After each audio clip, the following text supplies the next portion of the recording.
आज हम पढ़ेंगे हमारी हिंदी पाठमाला का पाठ 11 रॉबर्ट नर्सिंग होम में।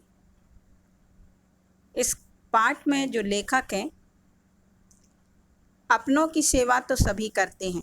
वह कहते हैं कि अपनों की सेवा तो सभी करते हैं, पर बड़ी बात तो तब है जब दूसरों के लिए कुछ किया जाए।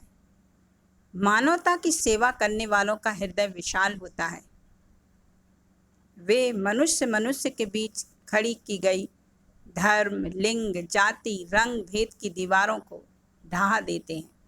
ढहा देते हैं मतलब नष्ट कर देते हैं, मिटा देते हैं। इस पाठ में ऐसी ही अनुपम हस्तियाँ मदर टेरेसा और क्रिस हेल्ड जैसी समाज सेविकाओं के विषय में जानने और उनसे प्रेरित होने का प्रयास किया गया है। लेखक उनका रोगियों के प्रति उनकी आत्मीयता और सेवा भावना से बहुत प्रभावित है। साथ ही साथ उन दो जो महान हस्तियां हैं, महान सेविका, समाज सेविकाएं हैं, उनके रूप सौंदर्य से भी लेखक प्रभावित हुए बिना नहीं रहता। तो लेखक कहते हैं कि कल तक जिनका मैं अतिथि था, अतिथि मतलब मेहमान, आज उनका परिचारक हो गया। परिचारक जो रोगी की सेवा करने वाले होते हैं, रोगी की, उन्हें परिचारक कहते हैं। क्योंकि मेरी अतिथेया मतलब जिनके यहाँ वो मेहमान थे, जो मेजबान होता है, जिनके यहाँ हम अतिथि बन के जाते हैं, वह अतिथेया कहलाते हैं। तो अचानक रोग की लपेट में आ गई और उन्हें इंदौर के रॉबर्ट नर्सिंग होम में लाना पड़ा। यह सितंबर 1951 की बात है। रोग का आघात पूरे वेग में, आघात मतलब चोट या हमला, परिणाम कपकपाता और वातावरण चिंता से घिरा घिरा, हम सब सुस्त। तभी मैंने चौंक कर देखा, मैंने मतलब लेखक ने चौंक कर देखा कि अपने विशिष्ट धवल वेश में आच्छादित नारी कमरे में आ गई है। विशिष्ट मतलब विशेष, धवल मीन्स सफ़ेद और आच्छादित मीन्स ढकी हुई। देह उनकी, शरीर मतलब उम्र उनकी कोई 45 साल के बीच होगी। वर्ण शरीर जो उनका रंग था हिम श्वेत, बर्फ के समान सफ़ेद, और अरुणोदय मीन्स सूर्योदय के समान अनुरंजित, रंगी हुई। जैसे सूर्योदय के समय का वातावरण होता है सुनहरा सुनहरा, ऐसे ही वो बिल्कुल बर्फ के समान सफ़ेद और सूर्योदय के समान उनका जो चेहरा था वह सुनहरा दिखाई दे रहा था। कद लंबा और सुता सुधा, सुता सुधा मीन्स छरहरा, दुबला पतला। लंबा मुँह अच्छा नहीं लगता, बीमार के पास लंबा मुँह नहीं। आते ही उन्होंने कहा, लंबा मुँह मतलब जो उदास से मुंह लटकाए हुए रहते हैं, ऐसे लोगों के लिए उन्होंने कहा कि लंबा मुँह अच्छा नहीं लगता, रोगी को देख के उदास मत हो। साफ सुथरी भाषा, उच्चारण साफ और स्वर आदेश का, पर जो आदेश था न अधिनायक का न अधिकारी का, पूर्णतः माँ का, जिसका आरंभ होता है शिकंजे से और अंत गोद में। शिकंजा मीन्स जकड़ने या कसने वाला। हाँ, वे माँ ही थी, होम की अध्यक्षा मदर टेरेसा। मातृभूमि जिनकी फ्रांस और कर्म भूमि भारत। उभरती तरुणाई, तरुणाई मीन्स युवावस्था, उम्र के इस ढलाव तक रोगियों की सेवा में तल्लीन। जो उनकी युवावस्था थी वह ढलने वाली थी, परंतु इसके बावजूद वह अपनी रोगियों की सेवा में इतनी तल्लीन थी, मग्न थी। यही काम, यही धाम, यही राग, यही चाव, और बस यही, सिर्फ उनका यही काम था, यही राग था, यही उनका धाम था और यही उनका चाव था। उन्होंने रोगी के दोनों म्लान कपोल, म्लान मीन्स मुरझाए हुए गालों को अपने चांदनी चर्चित, चांदनी की आभा वाले हाथों से थपथपाया और सूखे अधरों पर, अधरों मीन्स होंठ पर, चांदी की एक रेखा खिंचाई और मुझे लगा कि वातावरण का तनाव कुछ कम हो गया। तभी एक खटाक और हमारा डॉक्टर कमरे के भीतर। मदर ने उसे देखते ही कहा, डॉक्टर, तुम्हारा बीमार हंस रहा है। हाँ मदर, तुम हंसी बिखेरती जो हो। डॉक्टर ने अपने जाने कितने अनुभव यों ही एक ही वाक्य में बूथ दिए।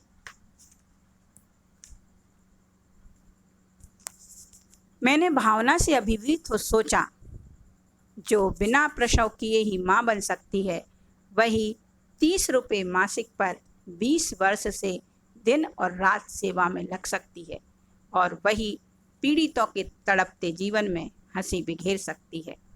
लेखक कह रहे हैं कि जो बिना प्रसव किए, जो माँ बनने की जो पीड़ा होती है उसे बिना ही सहन किए, बिना ही उस कष्ट को झेले ही सिर्फ मात्र 30 रुपये मासिक में दिन रात पीड़ितों की एक माँ के समान सेवा कर रही है, वही जो महिला है जीवन में, रोगियों के जीवन में, तड़पते रोगियों के जीवन में हंसी बिखेर सकती है।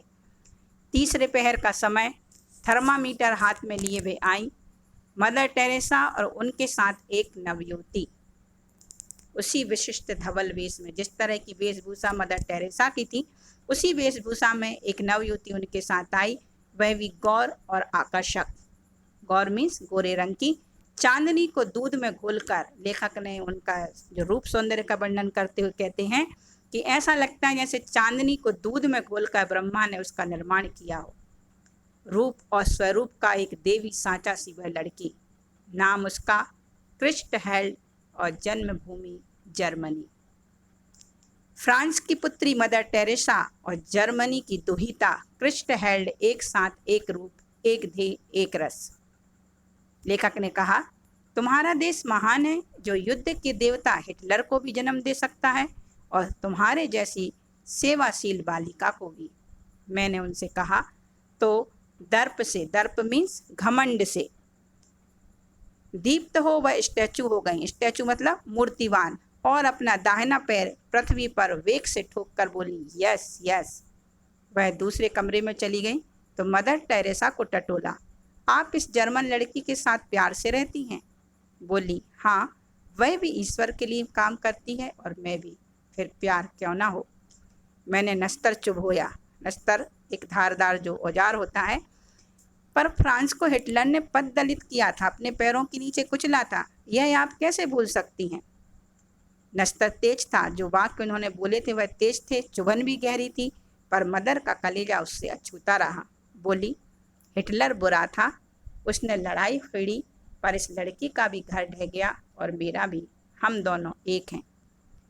मदर चली गई, मैं सोचता रहा, मनुष्य मनुष्य के बीच मनुष्य ने ही कितनी दीवारें खड़ी की हैं।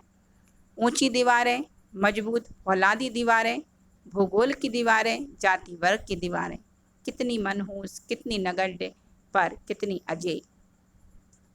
क्रिस्टहेल्ड के पिता जर्मनी में एक कॉलेज के प्रिंसिपल हैं और उसने अभी 5 वर्षों के लिए ही सेवा का व्रत लिया है। रोगिणी के गहरे काले बाल देखकर उसने कहा, तुम्हारे काले बाल मेरे पिता के से हैं। फिर और स्मृतियों में खोसी गई। स्मृतियों मीन्स यादों में। मैंने पूछा, लेखक ने कहा कि घर से चलते समय रोई थी तुम? उसका भोला उत्तर था, ना, माँ बहुत रोई थी। फटी आंखों से कुछ देर उसे मैं देखता रहा, तब कुछ बिस्किट उसे भेंट किए। बोली, धन्यवाद, थैंक यू, तांगशु। वह अक्सर हिंदी, अंग्रेजी, जर्मन भाषाओं के शब्द मिलाकर बोलती है। हम सब हंस पड़े और वह हंसती हंसती भाग गई। मदर टेरेसा बातों की मूड में थी। मैंने उनके हृदय मानस में चोर दरवाजे से झांका। मदर, घर से आने के बाद फिर आप घर नहीं गई? कभी मिलने जुलने भी? कान अपना काम कर चुके थे, वाणी को अपना काम करना था। पर मदर ने उसकी राह मोड़ दी और तब मैंने सुनी एक कहानी। कई वर्ष हुए, फ्रांस में विश्व भर के पूजा ग्रहों का एक सम्मेलन हुआ। सम्मेलन मीन्स सभा या जमघट। तो भारत की 2 मदर भी प्रतिनिधि के रूप में उस सम्मेलन में गईं। वे फ्रांस की ही थीं, उनके माता पिता फ्रांस में ही थे। उन्हें पता था कि वर्षों बाद हमारी पुत्रियां आ रही हैं। दोनों माताएं अपनी पुत्रियों का स्वागत करने जहाज पर आईं, पर विचित्र बात यह हुई कि वे दोनों अपनी पुत्रियों को पहचान ना पाईं और आपस में कहती रहीं कि तुम्हारी बेटी कौन सी है। अंत में उनका नाम पूछा और तब गले मिली। कहानी पूरी हुई तो कई प्रश्न उठे, पर मदर टेरेसा उनके उठते ना उठते भाग गई। निश्चय ही उन दोनों जानी पहचानी अनपहचानी पुत्रियों में से एक वे स्वयं थी। बस इतना ही एक दिन मैं उनसे और कहला सका, घर से बहुत चिट्ठी आती हैं, तो मैं यहाँ के किसी स्थान का फोटो भेज देती हूँ। रोग पूरे उभार पर था। रोगी के लिए असहाय था। असहाय मीन्स न सहने योग्य। मदर टेरेसा ने कहा, तुम्हारे लिए आज विनती करूंगी। उनका चेहरा उस समय भक्त की श्रद्धा से आलोकित हो उठा था। रोगी ने कहा, कल भी करना मदर। मदर के स्वर में मिश्री ही मिश्री, पर मिश्री कूजे की थी, जो मिठास तो तुरंत ही देती थी पर घुलती तुरंत नहीं, और बल का प्रयोग हो तो मुँह तक को छील देती है। बोली, ना, कल उसके लिए करूंगी जिसे सबसे अधिक कष्ट होगा। मैंने मानवता के आंगन में समर्पण और प्राप्ति का यह अद्भुत सौम्य स्वरूप आज अनुभव किया। ऊपर के बरामदे में खड़े खड़े मैंने एक जादू की पुड़िया देखी, जीती जागती जादू की पुड़िया। आदमियों को मक्खी बनाने वाला कामरूप का जादू नहीं, मक्खियों को आदमी बनाने वाला जीवन का जादू। होम की गुड़िया मदर मार्गेट। कद इतना नाटा कि उन्हें गुड़िया कहा जा सके, पर उनकी चाल में गजब की चुस्ती, कदम में फुर्ती और व्यवहार में मस्ती। हंसी उनकी यों कि मोतियों की बोरी खुल जाए और काम यों कि मशीन मात माने। ऑपरेशन के लिए एक रोगी आया, ऐस आराम में पला जीवन, कहने की बेचारे को आदत, सहने का उसको क्या पता, पर कष्ट क्या पात्र की क्षमता देख कर आता है। मदर मर जाऊंगा, उसने बेहवल होकर कहा। बेहवल मीन्स व्याकुल होकर। वातावरण चीत्कार की बेहवलता से भर गया, पर बूढ़ी मदर की हंसी के दीपक ने झपकी तक नहीं खाए। बोली, कुछ नहीं कुछ नहीं, आज है एवरीथिंग, कल समथिंग, और बस तब नथिंग। और वे इतने जोर से खिलखिलाकर हंसी कि आसपास कोई होता तो झेप जाता। यह अनुभव कितना चमत्कारी है। यहाँ जो जितनी अधिक बूढ़ी है वह उतनी ही अधिक उत्फुल्ल। उत्फुल्ल मीन्स प्रसन्नता से खिली हुई, मुस्कानमयी है। यह किस दीपक की ज्योत है? जागरूक जीवन की, लक्ष्यदर्शी जीवन की, सेवा निरत जीवन की, अपने विश्वासों के साथ एकाग्र जीवन की। भाषा के भेद रहे हैं, रहेंगे भी, पर यह ज्योत विश्व की सर्वोत्तम ज्योत है। सिस्टर क्रिस्ट हेल्ड का तबादला हो गया। तबादला मीन्स स्थानांतरण या एक स्थान से दूसरे स्थान पर भेजना। अब वह धानी के भील सेवा केंद्र में काम करेंगी। ओ है उस जंगली जीवन में यह कर्पूरिका, पर कपूरिका तो अपने सौरभ में इतनी लीन है, सौरभ मीन्स सुगंध या खुशबू, कि उसे स्वर्ग के अतिरिक्त और कुछ दिखता ही नहीं। वह हम लोगों को मिलने आई, हंसती खिलती बिखरती और कुदकती। यहाँ से जाने का उसे कोई साध नहीं। एक नई जगह देखने का चाव उसके रोम रोम में, पर मुझे उसका जाना कचोट सा रहा था। लेखक को उनका जाना अच्छा नहीं लग रहा था। वह दूसरे रोगियों से मिलने चली गई। इधर उधर आते जाते वह 2-3 बार कमरे के बाहर से निकली, पर फिर एक बार भी उन्होंने उधर नहीं झांका। मैंने अपने से कहा, कोई लाख उलझे उसी किसी में नहीं उलझना है। और तब सिस्टर क्रिस्ट हेल्ड का सच यह है कि सिस्टर मदर वर्ग का निस्संग निर्लिप्त निर्द्वंद जीवन पूरी तरह मेरे मानस चक्षुओं में समा गया।